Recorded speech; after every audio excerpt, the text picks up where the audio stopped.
মর্মান্তিক খবর নিয়ে এই মুহূর্তে আপনাদের সম্মুখে হাজির হয়েছে। আপনারা জানেন যে আজকে মৌলভীবাজার জেলার জুড়ি উপজেলার গোয়ালবাড়ি ইউনিয়নে সেফটি ট্যাঙ্ক থেকে মানিব্যাগ তুলতে গিয়ে ইতিমধ্যে আমাদের কাছে যে খবরটি রয়েছে, বড় ভাই নিহত হয়েছে এবং ছোট ভাই আহত অবস্থায় তাকে বর্তমানে মৌলভীবাজার সদর হাসপাতালে তাকে প্রেরণ করা হয়েছে।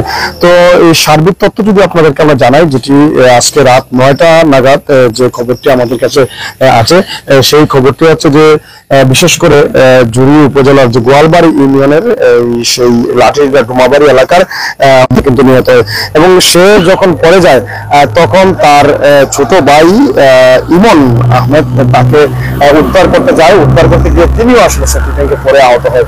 পরবর্তীতে যে জুড়ি ফায়ার সার্ভিস, সেই ফায়ার সার্ভিসের কর্মকর্তারা যখন খবর পান, সেই খবর পেয়ে আসলে তারা তাদের দুজনকে উদ্ধার করে এবং উদ্ধার করে জুড়ি উপজেলা স্বাস্থ্য কমপ্লেক্সে নিয়ে আসে এবং সেখানে কর্তব্যরত চিকিৎসক যিনি মেডিকেল অফিসার অসিত দেবনাথ, সেই অসিত দেবনাথের কাছে নিয়ে আসলে হাসপাতালে তিনি বড় ভাই যে সোহেল, যার বয়স 28, তাকে মৃত ঘোষণা করেন। এছাড়া এই ঘটনায় যিনি আহত হয়েছেন ছোট ভাই ইমন আহমেদ, তাকে ইতিমধ্যে আমরা দেখেছি যে আমরা যখন এখানে হাসপাতালে এসেছি প্রায় এখন 12টা 30 বাজে 12টা 20 নাগাদ তাকে মৌলভীবাজার সদর হাসপাতালে প্রেরণ করা হয়েছে। এই মর্মান্তিক ঘটনা জুড়ি আজকে সংবাদের শিরোনাম হচ্ছে।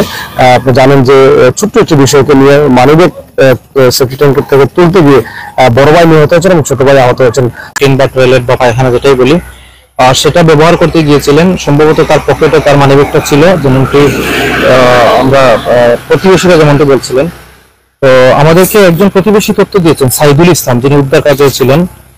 তিনি বলছিলেন যে সোহেল আহমদ ওইটা যখন পড়ে যায় নিচে, তখন আসলে ওই যে ওটার ডাকনাটা সরিয়ে তুলতে গিয়ে ওই যে গর্তটা আছে, গর্তের পাশে মাটিটা দশে উনি নিচে পড়ে যান। তো উনি নিচে পড়ার সাথে সাথে উনার ভাই, যিনি আপনি যেমনটি বলছিলেন ইমনউদ্দিন, যার বয়স 25 বছর, উনিও বাইকে আনতে যান। প্রায় এটা হচ্ছে 9টার দিকে তাদের এই ঘটনাটা শুরু হয়। তারা দ্রুত বিভিন্নভাবে যোগাযোগ করে এরপর ফায়ার সার্ভিসের সাথে যোগাযোগ করে ফায়ার সার্ভিস যায়। ফায়ার সার্ভিস এবং প্রতিবেশীরা মিলে প্রায় 1 ঘন্টা পর, রাত আনুমানিক 10টার দিকে উদ্ধার যখন করে, তখনও কিন্তু যিনি মারা গিয়েছেন সোহেল আহমদ, তার প্রাণ ছিল। রাস্তায় আসার পথে আসলে তিনি নিষ্প্রাণ হয়ে যান। আর ইমনউদ্দিন আসলে গুরুতর আহত অবস্থায় তাকে এখান থেকে প্রাথমিক চিকিৎসা দিয়ে তাকে মৌলভীবাজার সদর হাসপাতালে প্রেরণ করা হয়েছে। আপনি এখন যেমনটা দেখছিলেন, জুড়ি থানার কর্মরতরা এখন হসপিটালে যিনি মারা গেছেন তার সুরতহাল করছেন। এখানে মৌলভীবাজার জেলা জামায়াতের নায়েবে আমির মাওলানা আব্দুর রহমান এসেছেন। তার পরিবারের পক্ষ থেকে অনুরোধ করা হচ্ছে যাতে তাদের কোনো অভিযোগ নাই এবং সবার সম্মুখেই যাতে ঘটনাটা যাতে ময়নাতদন্ত ছাড়াই পরিবারের কাছে হস্তান্তর করা হয়।